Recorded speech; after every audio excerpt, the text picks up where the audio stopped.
Tamang isda, ito yung update sa water tank ni JR. May territory na, oh. Dagdag ng anemone. Yan. May territory na. Tingnan mo, hindi pa masyadong bumubukas yan, no? Ang kulit. Ginawa namin ng territory kasi ayaw pagbigyan dito. Wala. Sila Nemo lang daw dito.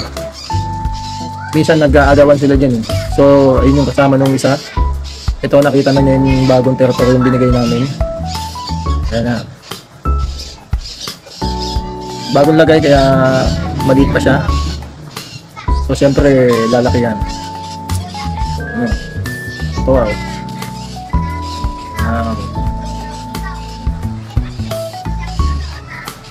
So, yung update sa tank ni JR, ang Modesto. Yung napanood yung in-upload ko. Yung nakaraan. Yung may aerator. Yan. Again, backup lang yan. Backup oxygen po yan, kaya may aerator yan. Kasi napalya talaga itong ganitong HOB. Lahat ng HOB, kahit ano pang brand yan, pumapalya po yan. At least may backup oxygen po siya.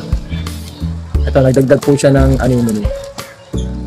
Tapos yung kanyang banded shrimp, nagpalit balat. At meron din nga pala siya dinagdag, cardinal stripe o cardinal rainbow. Ayan po. So, dalawang dinagdag niya, dalawang klase. Anemone na pateris kung tawagin, at cardinal fish. Yan. Masasabi mo sa pag-aalaga ng saltwater tank? Mahirap ba o madali lang? Madali lang. Madali lang siya ikip. Paano mo ba i-maintenance yan? Ano lang, banto lang lagi ng tubig. Tapos, pagkain lang, ganoon lang. Tuwing kailan ka ba nagbabanto ng tubig? 3 days. Bakit? Nag-evaporate? Evaporate kasi nababawasan yung tubig. Okay, so mas madali lang. Naglalabo ba yung mga ganyan? Naglalabo? Hindi naman. So actually, 1 month na siya, eh. Oo. Malinaw pa rin. Wow. So, paano kung nagsimula yan? Bali DIY lang yan, boss? DIY lang. Okay, sabi mo naman, saan mabibili yung pang DIY? Sa alam ba saltwater? Anyway, etong si JR, yan po yung natin. Isa po sa nangangalaga at maasikaso ng ating pag sa mga delivery. Pero syempre, ngayon lang siya nag-build ng sarili niyang tank. Simple lang. O, di ba? Kaya kahit pa paano, may nalalaman na sa mga species. Ano nga ba yung mga laman yan ngayon?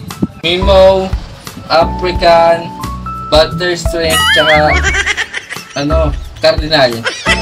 Ang sarap. Diba yung banded shrimps, ano yan, best friend mo? Best friend ko yan, eh. Kaya gusto ko yan, eh. Ano nga pala nangyari dun sa sa lionfish mo?